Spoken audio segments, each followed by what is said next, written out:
Assalamualaikum warahmatullahi wabarakatuh.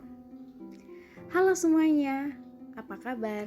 Kami harap kalian selalu dalam keadaan yang sehat ya. Jadi, kami dari kelompok 3 Sosiologi kelas 12 MIPA 2.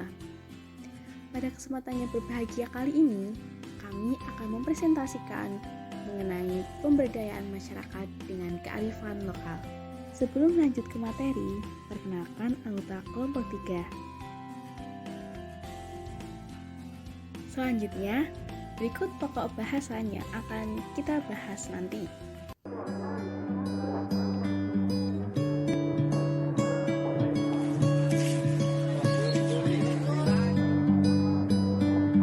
Pengertian kearifan lokal.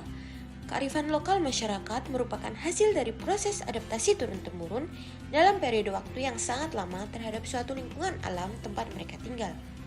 Kearifan lokal menjadi tata nilai kehidupan yang diwarisi antar generasi. Pada dasarnya, kearifan lokal mengacu kepada nilai-nilai dalam masyarakat dan keseimbangan alam.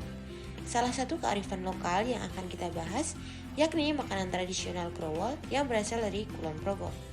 Growol merupakan makanan tradisional yang terbuat dari umbi ketela pohon, ubi kayu, atau singkong. Growol merupakan makanan khas Kulon Progo. Kondisi alam Kulon Progo yang memiliki areal tanah dengan kadar air yang rendah memungkinkan menjadi sumber bahan baku pembuatan growol dengan mudah dan baik. Rasanya yang hambar dan sedikit gurih membuat growol biasa disajikan dengan sayur besenge, yakni sayur kuah yang terdiri dari tempe, daun so, dan diberi sedikit santan. Terkadang juga bersama pento atau ketak, yang merupakan olahan endapan minyak kelapa. Keunikan lain dari growol ada pada aromanya. Growol memang identik dengan aroma kencing. Aroma kencing dihasilkan karena dalam proses pembuatannya, singkong harus direndam selama 3-4 hari. Selanjutnya, kegiatan pemberdayaan yang dapat dilakukan. Yang pertama, melakukan inovasi dan modifikasi menjadi makanan dengan nilai tambah tersendiri, seperti mengolah dengan berbagai cita rasa. Saat ini, dalam rangka melestarikan makanan daerah, beberapa masyarakat telah menginovasikan dan memodifikasi growol menjadi berbagai makanan. Contohnya seperti stick growol, nugget growol, brownies growol, hingga keripik growol. Hal ini dilakukan agar growol yang kurang diminati karena berbau kencing ini bisa dinikmati oleh generasi sekarang juga orang daerah luar Kulon Progo. Ya, ini kita membuat produksi stick growol. Itu dibikin dari growol asli yang didapat dari wilayah Grindang Hargomulyo. Itu dari ketela yang difermentasi, kemudian kita berinovasi ya, membuat stick growol ini dicampur dengan adonan yang lainnya. Ada bumbunya yang juga bawang asli, kemudian cabai asli, ada dicampur tepung, blue band, telur, keju asli, kemudian dicetak, kemudian digoreng dan menjadikan makanan seperti ini. Selanjutnya, pemberdayaan yang kedua, yaitu dengan memperluas pemasaran produk. Pemasaran tak terbatas pada lingkup lokal saja, namun sudah saatnya untuk memperluas pemasaran hingga ke mancanegara.